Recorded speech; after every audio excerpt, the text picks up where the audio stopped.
Like millions of other kids, you dreamed of one day being in the NBA. You wanted to be a star, and someday to rise above and become the greatest to ever play. You dreamed of being the one. But the road to stardom is never easy. There are obstacles, injuries, and disappointments. Adversity is universal. It can happen to anyone at any time. And one day, it happened to you. You went from being a guaranteed lottery pick to a kid who may never even play college ball again.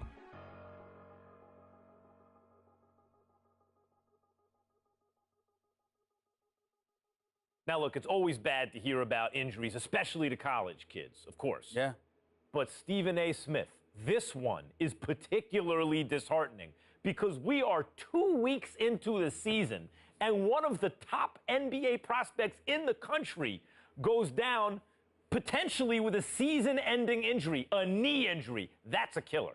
I couldn't agree more. When I heard he was carried off the floor today, all you can do is find yourself hoping that he'll make it back. That's the bottom line. But my heart goes out to him because I didn't expect this. It's a devastating injury. It's never good to have something like this happen to you. The team doctor broke the news. Torn ACL, sprained MCL, and a torn meniscus. Surgery was scheduled, but your game will likely never be the same. At the 2016 NBA draft, your name is still mentioned. Not as a prospect, but as a cautionary tale.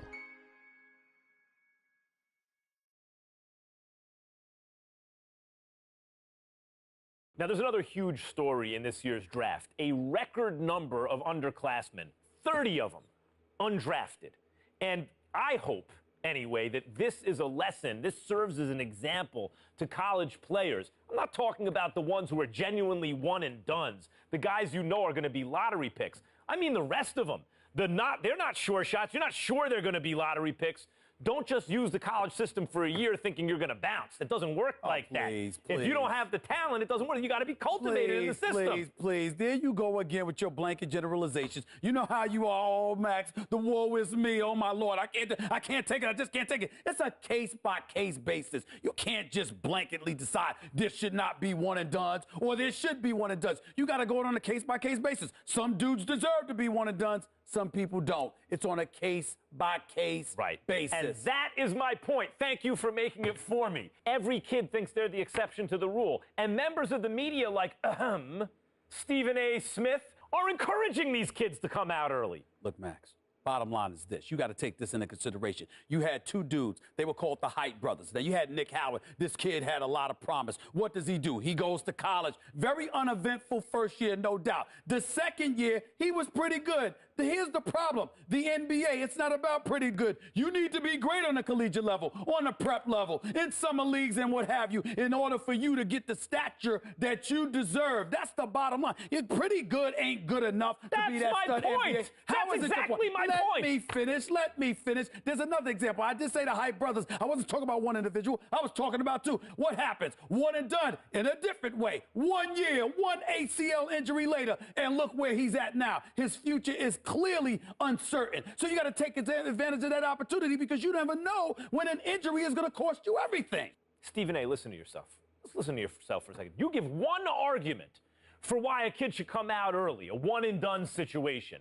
I can give you 30 arguments this morning alone why they should stay in school. And now you have to wonder what a kid like Nick Howard, who has given up his college eligibility, does next. What does he do next? First of all, don't sweat the technique. The argument, or one argument, as long as it's strong enough, that's all that matters. That's number one. Number two, the Height brothers was something special. What they really, really need to do. I'm going to tell you what they need to do, Max. They need to get back to playing together. My sources are telling me the ACL injury has been completely healed. So go on a pro-am circuit. Go in summer leagues. Do what you got to do to get back on the court together to remind everybody of what you once were. Because once you pull that off, the sky's the limit. That's what they need to do. Get back to playing ball together, because when people see what you can do as one, the other arguments don't really matter. Like I said, don't sweat the technique.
New York City, the mecca of basketball.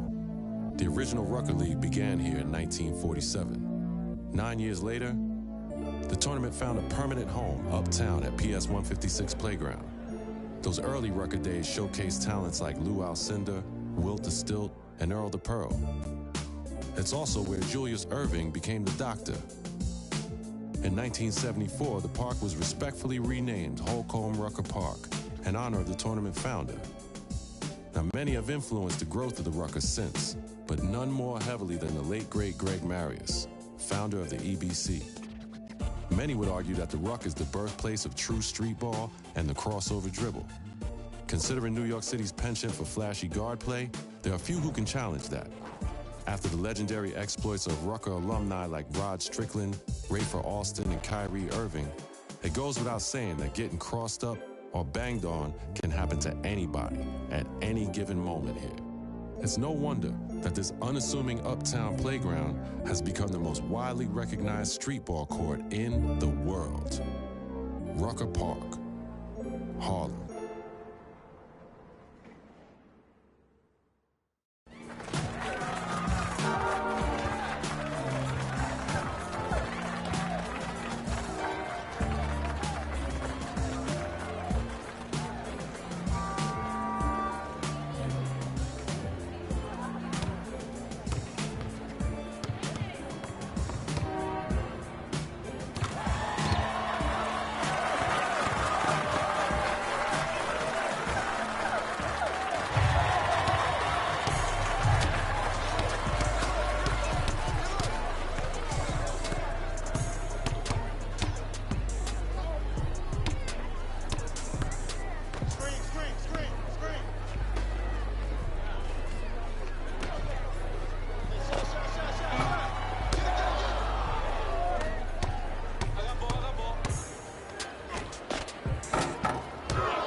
got him.